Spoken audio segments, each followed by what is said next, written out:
போகிறது என்னென்னா பாய் பேபியோட 5th மந்த் ஸ்கேன் ரிப்போர்ட் தான். ஸோ இதில் வந்து ஒரு முக்கியமான ஒரு அப்டேட் ஒன்று இருக்குது. நான் அது வந்து தெளிவாக வந்து இதில் எக்ஸ்பிளைன் பண்ணுறேன். நம்ம வீடியோக்குள்ளே போய் பார்க்கலாமா? ஸோ யாரும் வளவலன்னு பேசியிருக்க வேணாம். ஸோ அதில் போய் எக்ஸ்பிளைன் பண்ணுறேன். தேங்க்ஸ் ஃபார் வாட்சிங். தேங்க்யூ. நம்ம சேனல் ஃபஸ்ட் டைம் பார்க்கலாம், சப்ஸ்கிரைப் பண்ண மாதிரி நிறைய வீடியோஸ் இருக்குது, ஸ்கேன் ரிப்போர்ட் இருக்குது, நீங்கள் வாட்ச் பண்ணுங்கள். தேங்க்யூ, பாய். ஹாய் காய்ஸ், இந்த வீடியோவில் வந்து என்ன பார்க்க போகிறேன் அப்படின்னா பாய் பேபியோட 5th மந்த் ஸ்கேன் ரிப்போர்ட் தான். இது வந்து 20 வீக்ஸ் 2 டேஸில் எடுத்தது. இதில் வந்து என்னென்ன சொல்லியிருக்காங்கன்னா சிங்கிள் வேரியபிள் இன்ட்ராயூரியன் ப்ரீச் பொசிஷனில் தான் பேபி வந்து இன்னும் இருக்காங்க. பேபியோட ஹார்ட் பீட் லெவல் வந்து 143 per minute. கார்டியாக் ஆக்டிவிட்டி எல்லாமே வந்து குட்டாக தான் இருக்குது. பேபியோட தலை சுற்றளவு, கால் சுற்றளவு, அப்புறம் வந்து அந்த எலும்பு அந்த நீளம் சொல்லுவாங்க தெரியுமா, அது எல்லாமே அந்தந்த 20 வீக்ஸ்க்கு ஏற்ற மாதிரி கரெக்டாக இருக்குது அப்படிங்கிற மாதிரி மென்ஷன் பண்ணியிருந்தாங்க. இதில் வந்து மோஸ்ட்லி வந்து டாக்டர்ஸ் வந்து எனக்கு சொன்னது என்னென்னா பேபியோட வெயிட் வந்து ரொம்ப கம்மியாக இருக்காங்க. ஏன்னா 350 கிராம் தான் இருக்காங்க.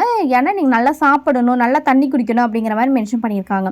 ஸோ எங்களுக்கே ரொம்ப பயமாக போச்சு. என்னங்க இவ்வளோ வெயிட் வந்து ரொம்ப கம்மியாக இருக்குது. ஏன்னா ஃபஸ்ட்டு டெலிவரி ஆல்ரெடி வந்து டெலிவரி குழந்தை பிறந்துச்சுன்னா தெரிஞ்சிருக்கும். ஃபஸ்ட்டு டெலிவரிங்கனால யாருமே தெரில அந்தளவுக்கு.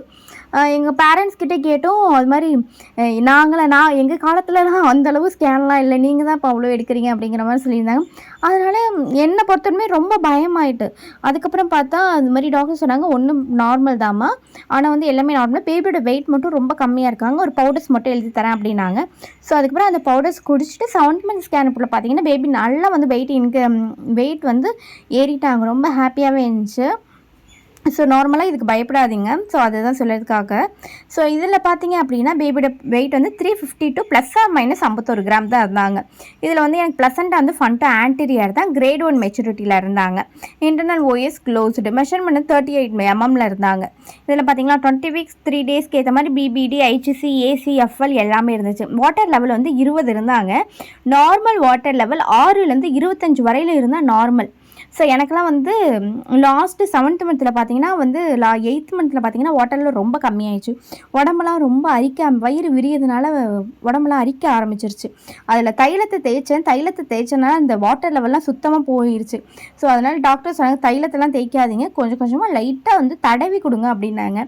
ஸோ இந்த டிப்ஸ் வந்து உங்களுக்கு யூஸ்ஃபுல்லாக இருக்கும். அரிக்குது அப்படின்னா ஆயில்மெண்ட் கேட்டு வாங்கிக்கோங்க. அப்படி டாக்டர்கிட்ட கேட்டு ஒரு ஆயில்மெண்ட் நான் வாங்கிக்கிட்டேன். ஸோ பேபி வந்து எனக்கு வந்து ப்ரீச் பொசிஷன்லாம் இருந்தாங்க. 8th மந்தில் தான் வந்து எனக்கு வந்து தலை வந்து திரும்புகிறாங்க. ஓகேங்களா? ஸோ பேபியோட ஹார்ட் பீட் வந்து 143 per minute இருந்திருக்காங்க.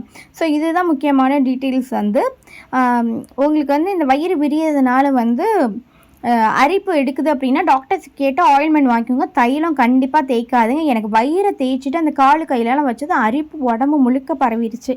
ஸோ அதனால வந்து நான் எமர்ஜென்சியாக அந்த C-செக்ஷன் பண்ணிட்டேன். ஸோ நல்லபடியாக உங்களுக்கு குழந்தை பிறக்கணும்னு வேண்டிக்கிறேன். அதுவும் உங்களுக்குலாம் நார்மல் டெலிவரி பிறக்கணும்னு வேண்டிக்கிறேன். தேங்க்யூ ஃபார் வாட்சிங். தேங்க்யூ, பாய்.